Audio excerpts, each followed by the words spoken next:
Welcome to this month's Schuman Talk. It was exactly on May the 9th, 1950, so 76 years ago, at 6 p.m., when the French Foreign Minister Robert Schuman gave a 3-minute speech, laying the foundation for the European House, where today 450 million Europeans live together in peace. And this was what I like to call the defining moment of post-war Europe, for it launched the European movement for peace and unity that has led to today's European Union. Now, Schuman's vision for Europe was of a community of peoples deeply rooted in basic Christian values. He insisted that the European project must not just be economic or technological, it needed a soul. And he believed that spiritual and moral foundations were fundamental to the future of Europe, a belief that was largely forgotten in the secular years to follow. Now, our guest this month has researched the place of the spiritual and religious in the EU and has authored the book, The European Union and Religion, with the interesting subtitle, The Supranational Meets the Supernatural. And so we're very privileged to have Dr. Fearghas O'Beara with us this month on this particular Europe Day. And hello, Fearghas. Great to see Hello, you. Jeff. Yes. I remember the first time meeting you at the European Parliamentary Prayer Breakfast when you were assisting the President of the European Parliament at that time, Jerzy Buzek. So that would have been about 2012. It was right in the middle of the financial crisis. Anyway, have I got the year right? That's right. That's right. I worked for President Buzek after the 2009 elections. He was elected president up to 2012. Yeah. Yeah. So you are now the head of the European Parliament Liaison Office in Dublin, in Ireland, where you are right now, although you have worked for 28 years in a variety of roles at the European Parliament. You've been the head of the Library of the European Parliament. You've spent 10 years at the European Parliament's Research Service. You've been the political advisor to 2 presidents of the European Parliament. And very interestingly, and we're going to be talking about this further, you've administered the EU dialogue with churches, religious, and humanist organizations known as the Article 17 dialogue. You did a bachelor's in education. That was your starting point as a teacher. You did a master's in economics. And more recently, you've earned a doctorate in public ethics in Rome. And so you've had a wide variety, both of education as well as in places where you've been living. You've been working in the UK, in Kuwait, and even in Iceland. So you bring a very broad European experience to our conversation today. So thank you very much indeed for being willing to share about your new book, The European Union and Religion. Now, your subtitle, you use the word supernatural, and there are a few of us who would connect the word supernatural with the EU as you did in your subtitle. So what have we missed? Well, first of all, thank you very much, Jeff. It's great to see you again. Indeed, our paths have crossed many times over the years since first meeting while I was working for President Buzek. And I'm, a big fan of the very important work that you do with the Schuman Center, because, the EU is over 3/4 of a century now in its different incarnations around, and sometimes people can forget what it all came from and what it replaced, and what's at the core of it, and what the soul, as we like to talk about, the soul of Europe, and it's wonderful that to be able to talk about some of those aspects of the European Union today, and not just the technical aspects, which can bore people very easily. But yeah, I mean, when we talk about the the supranational, let's start with the supranational, above or beyond the nation state, and this is the idea, not to replace the nation state, but there's another dimension of it, and in a way, we could say that it transcends the nation state, the European Union, and there is this idea that there are certain things that transcend, and they are the values that are shared by the European member states and the European citizenry. And this is where, in a way, the connection comes with the supernatural, because we're talking about the transcendent. And at the core of the European Union, self-declared European Union, it's a community of values. It sees itself as a community of values, and Article 2 of the treaty enumerates those values, and the very first one it lists is human dignity.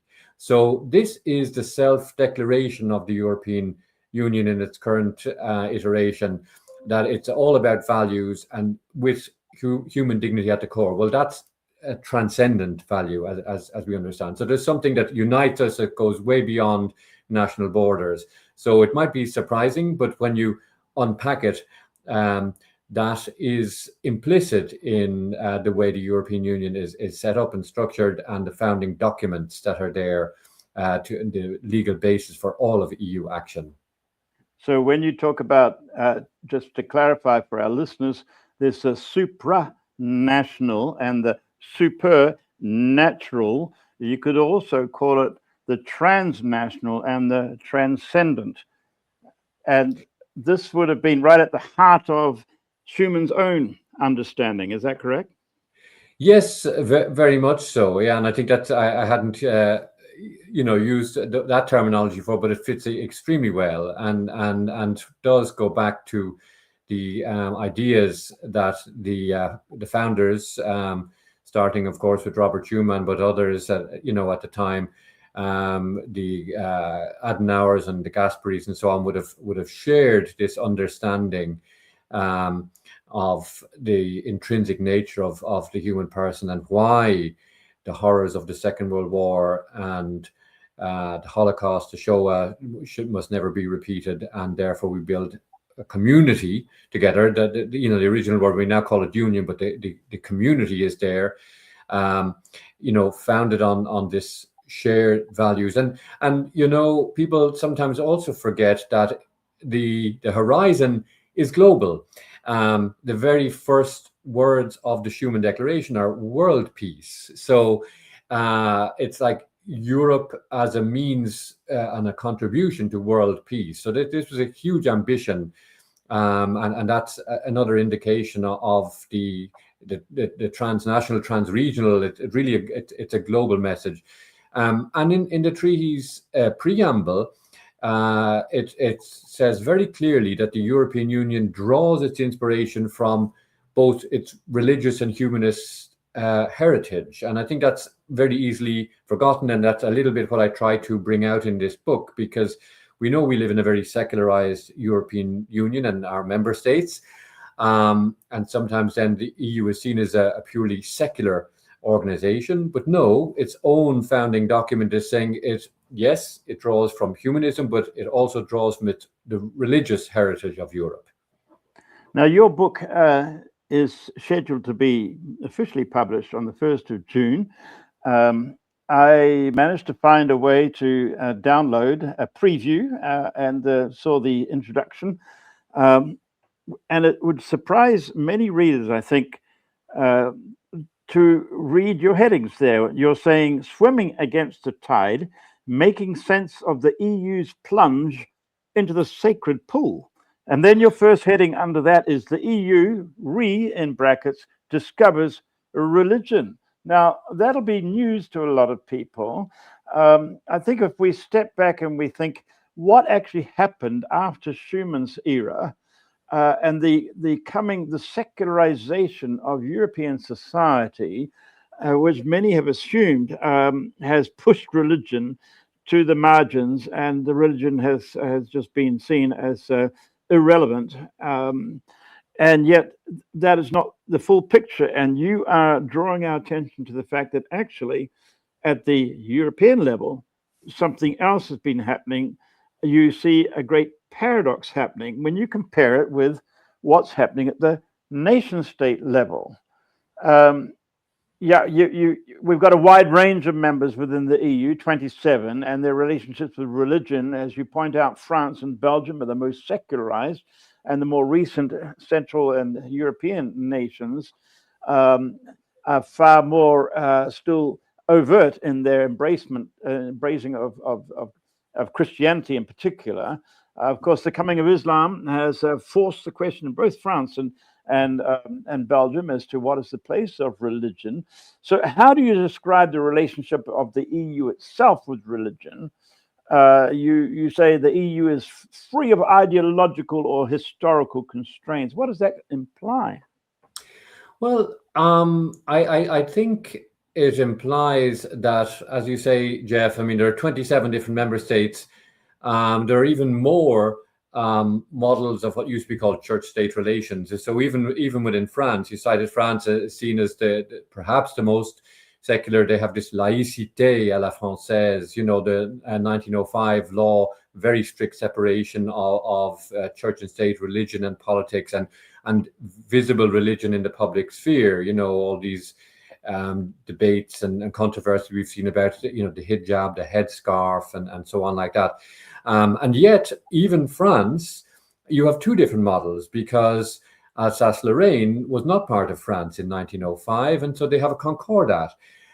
When sadly, of course, the United Kingdom has now, for the moment, left the European Union, but they have within one member state, as it was then, three different, you know, models. England and Wales has one, Scotland has another, Northern Ireland has another. So there is this, you know, huge diversity, and of course, the motto of the European Union is united in diversity.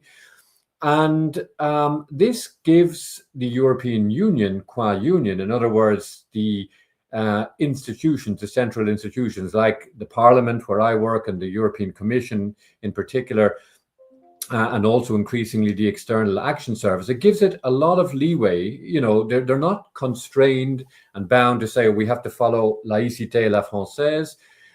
Neither do they say, well, you know, will we have a state religion of the European Union like you have a state religion in Denmark, for example? So it can be something in between, and drawing from the best of different models. But very crucially, and this is also, I mean, it was in Schuman's and in Monnet's in particular thinking right from the beginning, the EU is a pragmatic organization. It sets itself goals to achieve, number one, of course, bringing about peace and prosperity. And then what serves that purpose? We're not kind of driven by, you know, an ideology préalable, you know, so if it serves the purpose to engage actively with religious organizations, that so be it. And you refer to the increasing secularization that has happened over the last, let's say, 75 years, or in the post-war period, accelerated in parallel with deeper European integration. But at a certain point, maybe about 20, 25 years ago, a lot of thinkers, people like Jürgen Habermas, you know, people like Peter Berger, started to look at this so-called secularization paradigm that was, you know, axiomatic to modernity and this idea that religion will eventually disappear. And they said, well, hang on a second, we're scientists. This isn't happening. Religion isn't going away. And outside of our, you know, Western, you know, bubble, and even within it, as in some places, but outside of it, certainly the world is a very religious place, and that, you know, ain't going anywhere anytime soon. So there was a lot of rethinking, you know, in the academy, you know, with sociology of religion, post-colonial studies, you know, brought a lot to that, and kind of saying, yes, some of this secularization paradigm is a kind of a neo-colonial construct, in a way, of kind of saying what works for us should be applied worldwide. And they said, no, it's far more diverse and far more subtle than that. And as you said, the concept of human dignity is rooted in transcendence. And so there's been a recognition, wait a minute, the religious communities, the faith communities have got much to contribute. And what have been the kind of the aha moments, or the wake up realizations that have encouraged EU leaders to say, well, we need the input from the religious communities? You go into that in your book. Yeah, I mean, aha moments, I think in the West in particular, and not just European Union, we saw it also in the United States, which has at the same time always remained a more religious society, more overtly religious than Western Europe. But I mean, when you had the Iranian Revolution of 1979, and then when you had 9/11 happen in 2001, so you had a series of global events that really challenged this kind of Western paradigm that religion is increasingly irrelevant. So, to some extent, I mean, there's a risk inherent in that religion is then seen as a problem, particularly around Islam in the West. And that would be a problem if we just saw it. But it could have at least had the positive effect that it woke people up to the fact that this paradigm is not valid anymore. And then we in the academy, they talk now about the post-secular paradigm. And I would argue, and I did argue in the book, that this is what the European Union, being pragmatic, has de facto adopted. By their actions, you will know them, and so that they realize that we need to engage with religious actors, and there's a lot that can be done. If I take the example of the EU is the world's largest development aid, donor, and right throughout the developing world, right across Africa, highly religious societies, to achieve what you want to achieve in terms of education, in terms of health, in terms of women's empowerment. The EU has found that they do that best when they work with local, almost inevitably in most cases, religious organizations, local community organizations, to do away with this prejudice that is there of saying, well, we exclude those, we can't work with them because we're a secular organization, and I think then taken down to a very practical level there, but also in the more I suppose abstract level, or in the policy formation and the reflection level, understanding, as you refer to it, these values, this human dignity, they come from somewhere. I mean, the German Constitutional Court judge Ernst Böckenförde, I mean, his dilemma that he pointed out was that the liberal secular state thrives and lives, depends on premises that it cannot itself deliver. They come from somewhere. What underpins that? And I think this is explicit, even not just implicit, explicit in the treaties, in referring to what we might call the carriers of values, humanists too, but of course humanist organizations are limited in number and in scope compared to religious organizations. They are referenced in the treaties, but in practice, it's the churches and wider religious organizations that do a lot of reflection on the human condition and then try to apply this in very practical situations. Yeah, we need to recognize the whole humanist tradition, of course, has deeply Christian roots, and really Erasmus would be considered the father of humanism and was called a humanist, but today's kind of humanist didn't exist in those days, and he was a very devout believer himself. Well, tell us about this process that you were helping to administer, the Article 17 dialogue. What does that refer to, Article 17? And is this just window dressing to kind of put a religious veneer on the activities of the EU, or is it more than that?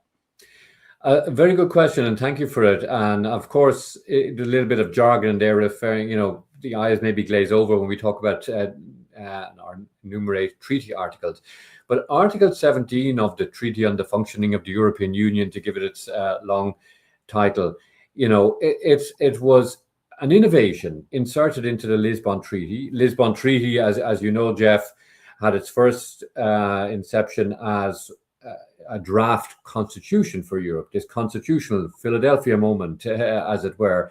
So we're talking about 2005 for this original treaty idea. For this original, and then we know that it was rejected in referenda in France and in the Netherlands, and then was kind of reconceptualized in a far more, maybe less aspirational and more pragmatic way. That's also how the European Union operates. But one thing that survived in this, and very much this was in the spirit of the convention that drafted the draft constitution, was to create a soul for Europe. That it wasn't just a series of technical competences and so on. It was really a reflection of what is European identity, what's underneath it, what underpins it, what are the values.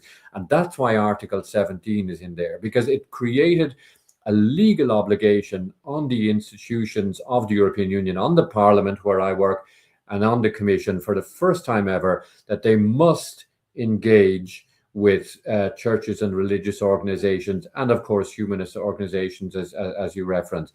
And the reason it does this is not that the EU is suddenly wanting to get into interreligious or intercultural dialogue.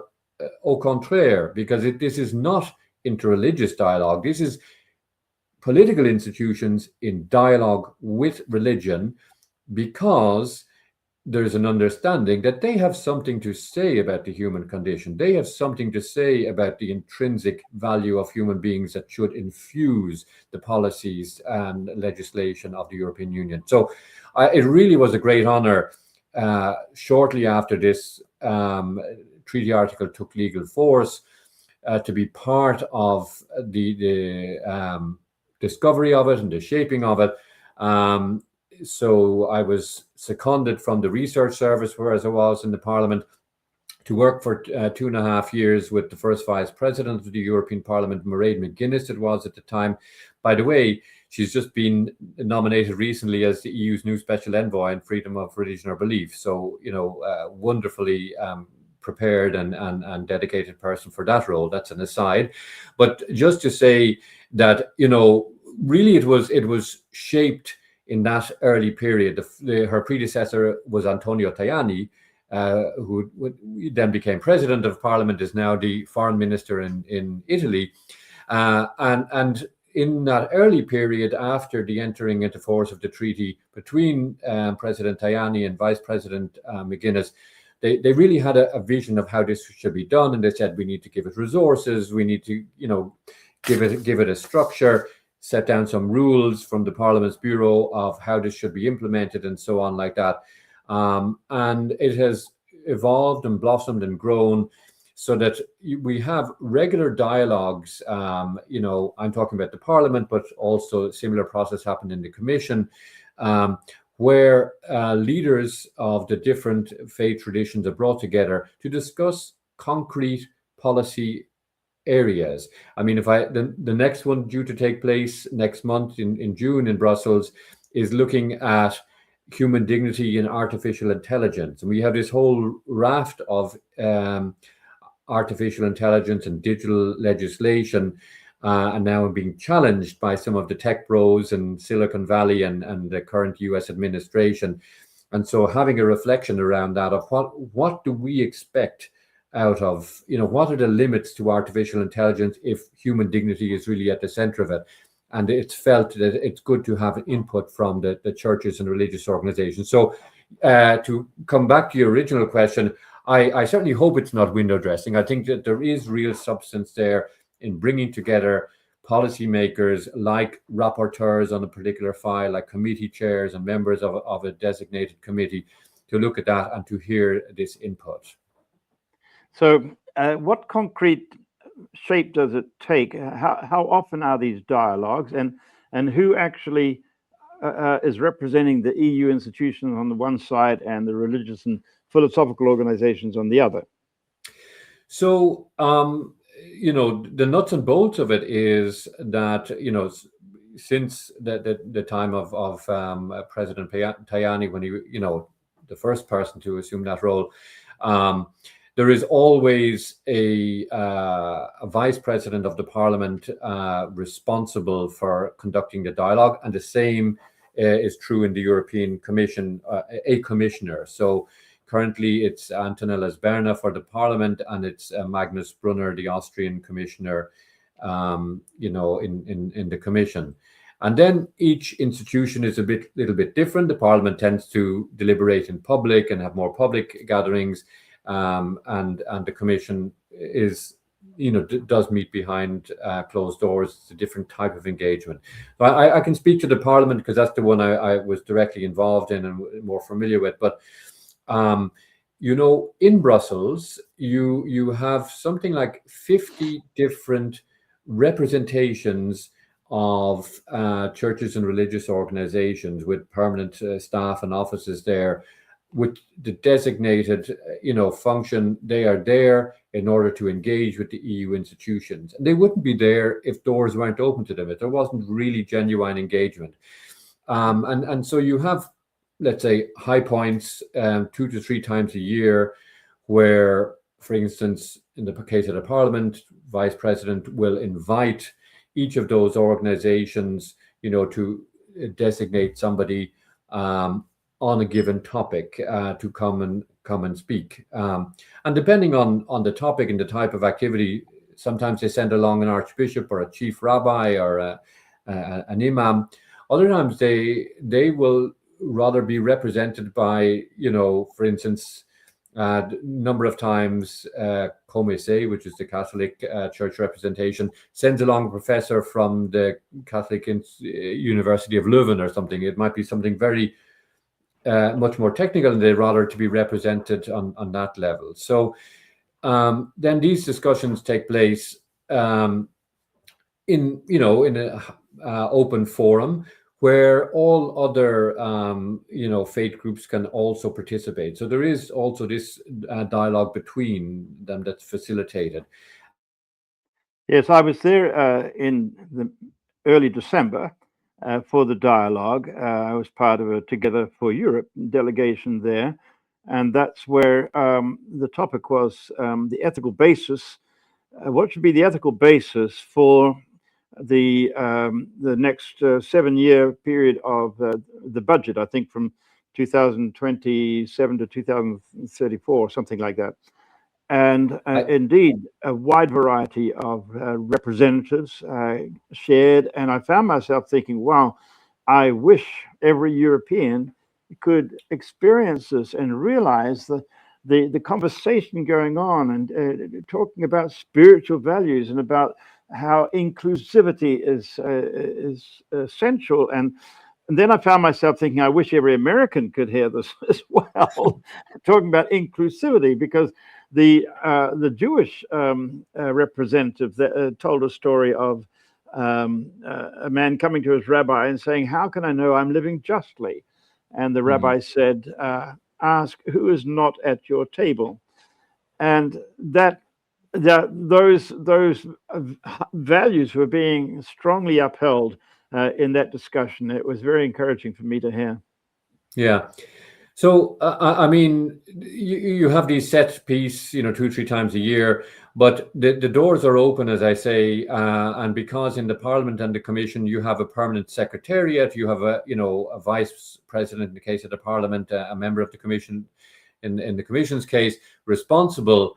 I know from my own time there, you would very often then have delegations of the different faith communities coming bilaterally to see the vice president on. It could be on a particular policy area. It could be even up from an international dimension. I recall delegation of Protestant pastors from Algeria coming to speak about the situation, the persecution that they were having there, and trying to get guidance on how they could raise awareness of that. So it's also just kind of a door to facilitate access for faith organizations to the European institutions. We're there to serve all of the citizens and defend the common good and the general interest. And of course, religious organizations have to be part of that conversation. Yes.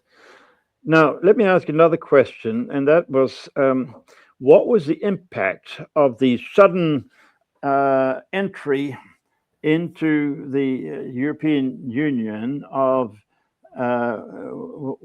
was it 10 Central and Eastern European nations, sometimes called the Big Bang, because really the Western Europe tended to be far more secular than Eastern Europe, and suddenly there was a shift in the balance. What changed in relation to the role of religion within the EU with that Big Bang? What year was that? Was it 2005? Well, 2004. In fact, it was an Irish presidency of the European Union at the time, 2004, 1st of May.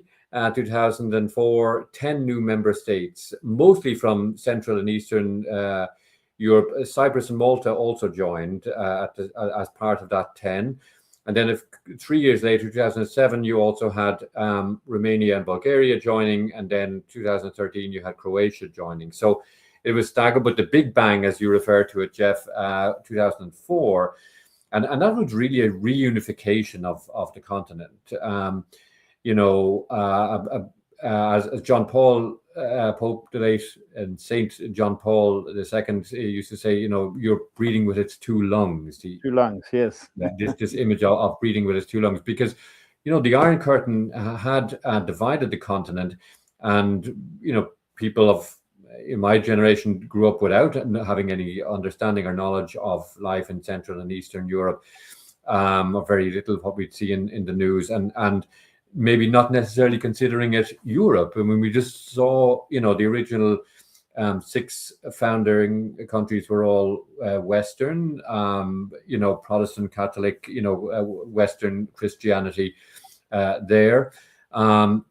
But I think, and you referred to one of my former bosses, President Jerzy Buzek, who was prime minister for 4 years shortly after the end of communism in Poland, and then became the first president of a European institution from the former Eastern Bloc when he became president of Parliament in 2009.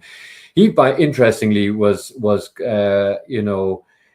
from a very small minority in Poland. He was actually a Protestant, in Lutheran in Poland, which is unusual.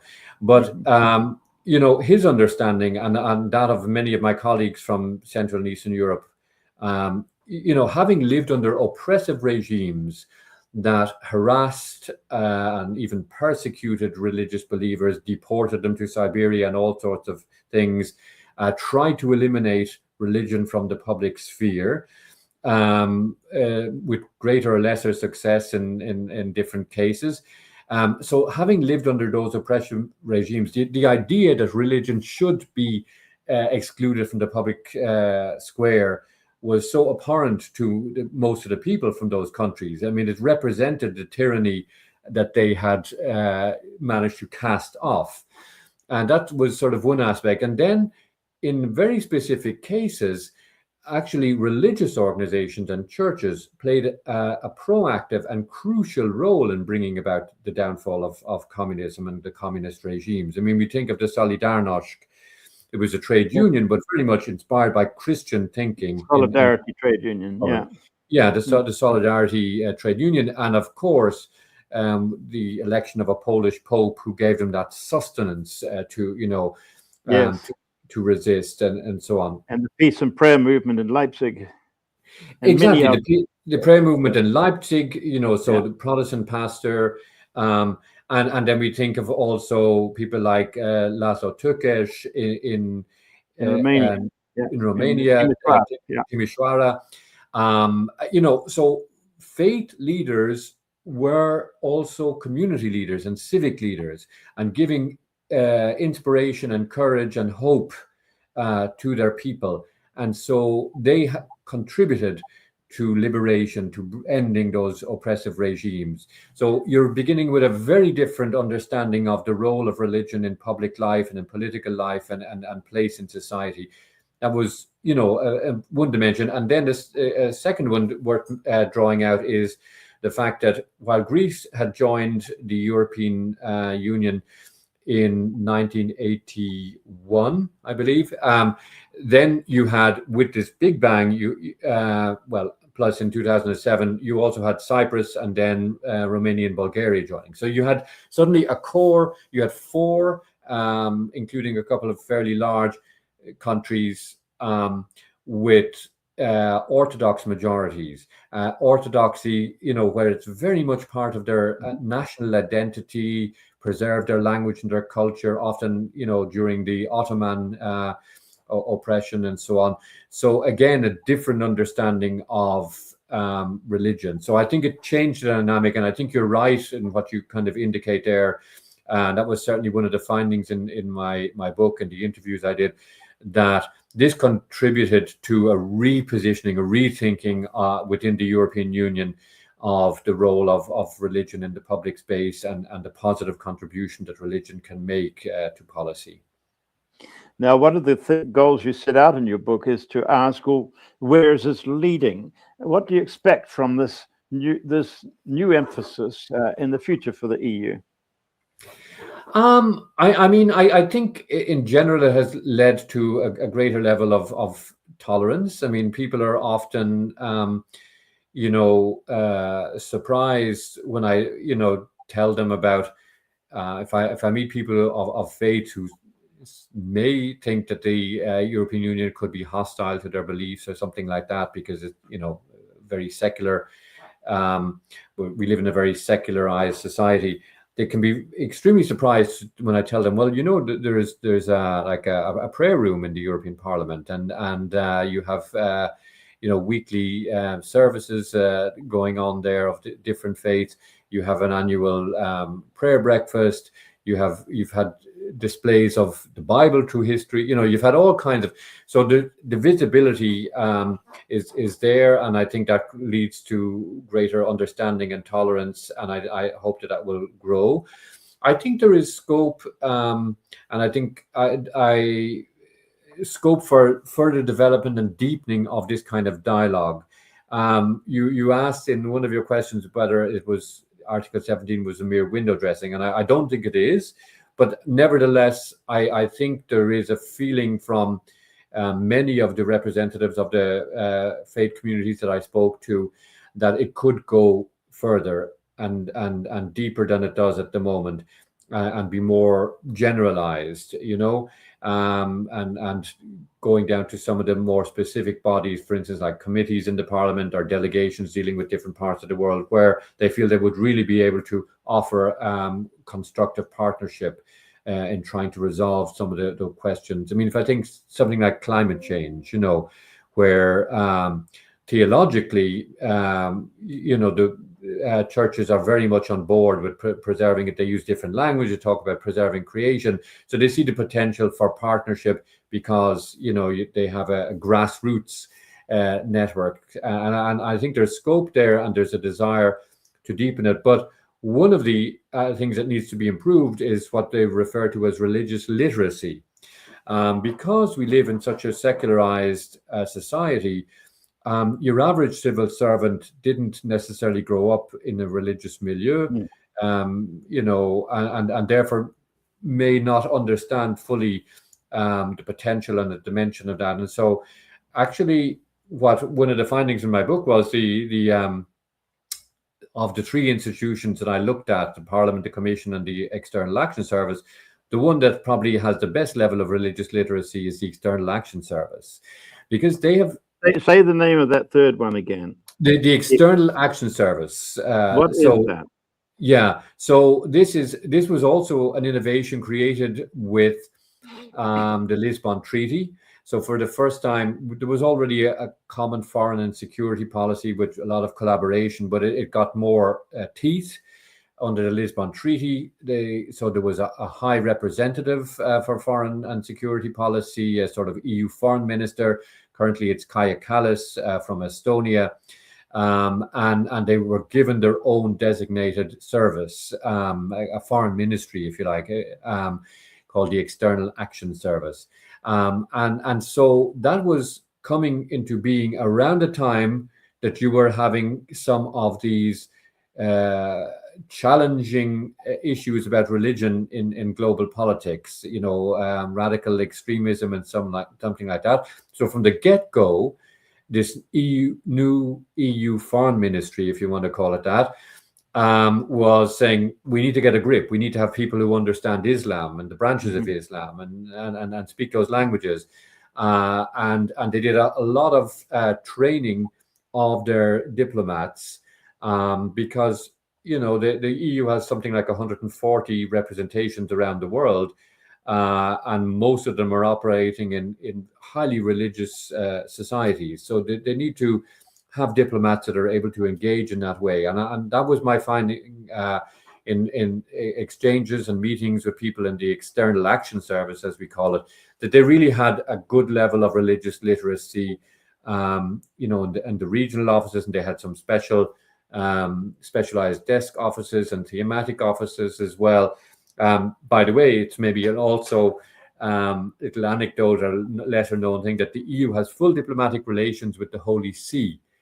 So you know, from very early on, they understood the global potential of, you know, an influence of the Holy See and the need to work closely on in many areas. So I think there's probably scope for improvement across the services of the Commission and the Parliament in improving this level of religious literacy, because otherwise there is a risk, I think, of problematization of religion, which is something that comes up from people like, you know, Timothy Shah and Phil Pott in the literature, that they, you know, policy people only look at religion when there's some problem has arisen and they see it as a problem to be solved, you know. All these very demanding Muslims and Jews who want, you know, halal and they want kosher food. We have to kind of create opt-outs of our legislation for them, you know, this kind of attitude. So that needs to be addressed, and I think that hasn't completely gone away. So we're in a better place. It's not this sort of very militant laïcité, I think, that was faced some decades ago, but there's still a ways to go, perhaps. Yeah, an exclusive type of secularism. It seems like that there are two unfortunate results of this long period of secularization that we've gone through in the exclusive secular sense. One was we have a whole generation, what you've just alluded to, of politicians who are, using Jürgen Habermas's phrase, spiritually tone deaf. And we could say biblically illiterate or religiously illiterate. And there is this need for educating the political world. That's one. And the other is that we have many faith communities who were intimidated by this and therefore very reluctant to get involved. Now, the Catholics with their commissaire and the ecumenical bodies with the CEC, the Conference of European Churches, have been very much involved. But my own constituency, the evangelical one, has been, you know, we will touch on issues that are obviously religious, you know, but we found it hard to engage in many other areas. So this seems to be two agenda points as to how do we develop understanding of within the political community of exactly what you're writing about in your book, the need to embrace and understand the religious world. And on the other hand, how do we encourage the faith communities to be effectively engaged? Because I think what we're seeing on the world scene right now is some abysmal public theology. And I will say it out directly in my own constituency in America. There's a horrible blurring of the lines between the role of the church and the role of the public sphere. Yeah, you've alluded a little bit. Yeah, we need to offer this education, but do you deal with this in your book at all? Do you make some suggestions? Yeah, I again, another, you know, very good question, and putting it in the contemporary context. Yes, I agree with you. It's extremely unfortunate of how religion has been instrumentalized And that it does a great disservice to processes like Article 17 or the freedom of religion or belief envoy, whatever, where you're trying to make the case that, religion is a force for good and can help society, and they're just coming from a different perspective, seeking the common good. The state and religious communities, yes, we need separation, and it's biblical to say, render unto Caesar, so there is this separation. But that doesn't mean that they are at loggerheads or competing. They're working towards the same understanding of a common good.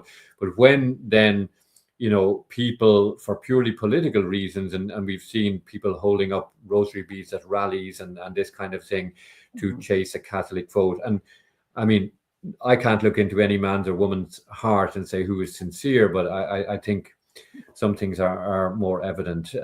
So I think that needs to be tackled. And I think those faith leaders and also political leaders who are genuine in their faith, when they see that, they should also call it out and say that this is an abuse, or, we're not endorsing this or that.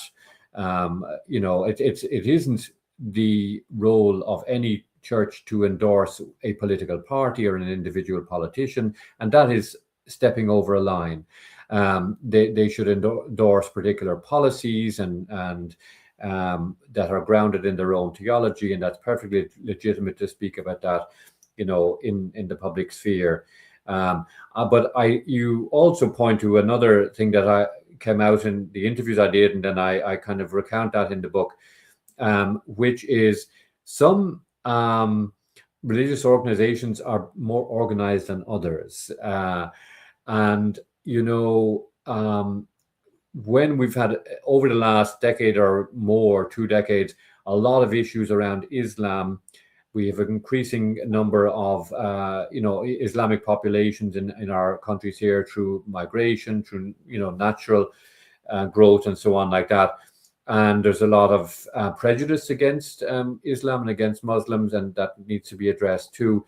And finding interlocutors then can be a challenge. And I experienced that firsthand. I mean, it's very easy when you want to say, okay, who's speaking on behalf of the Catholic Church? And you go to COMESE or whatever, or you mention the Conference of European Churches, broad umbrella from Orthodoxy, around to Protestantism and Anglicanism.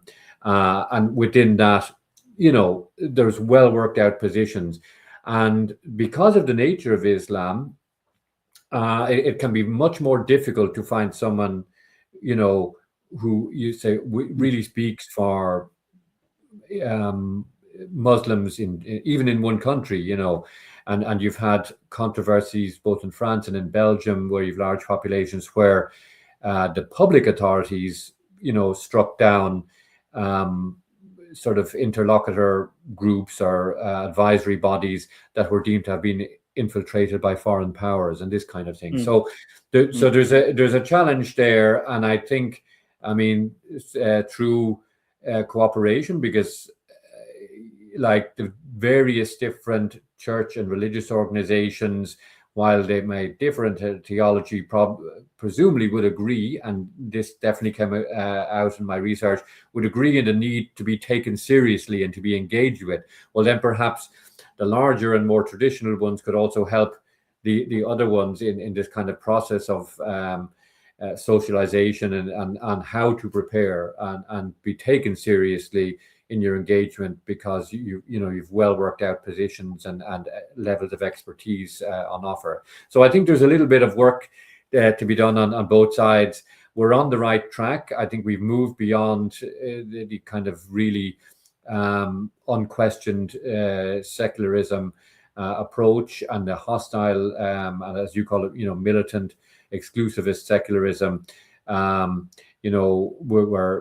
We promote freedom of religion or belief around the world. Well, then we have to be coherent and internally respecting all different traditions. But there's still work to do, Jeff. Yeah, and it seems that there's a great misunderstanding in some circles that the Christian responsibility is to Christianize society, which is actually turning the clock back. rather than recognizing the role of government is to promote justice for all.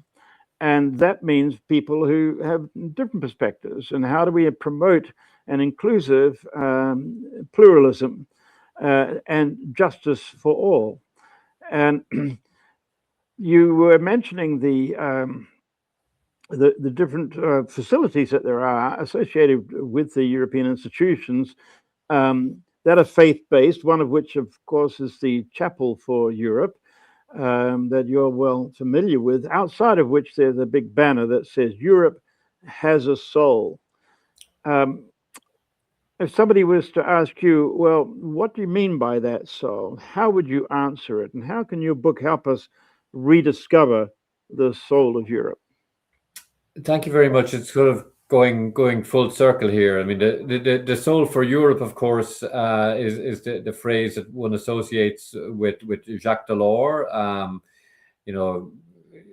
Widely considered to be one of the greatest presidents of the European Commission. And at a time when the European Union was growing apace, the completion of the single market, it was taking on a new elan under Jacques Delors. He realized that it wasn't enough to come out of this period of stagnation and, become the most prosperous, thriving region in the world. There had to be, if we were having this deeper integration, which was going to also transcend, as we use that term, the member states, it had to have a heart and soul. It had to have, it couldn't just be about a technocracy having the best set of regulations in the world or being the richest in the world.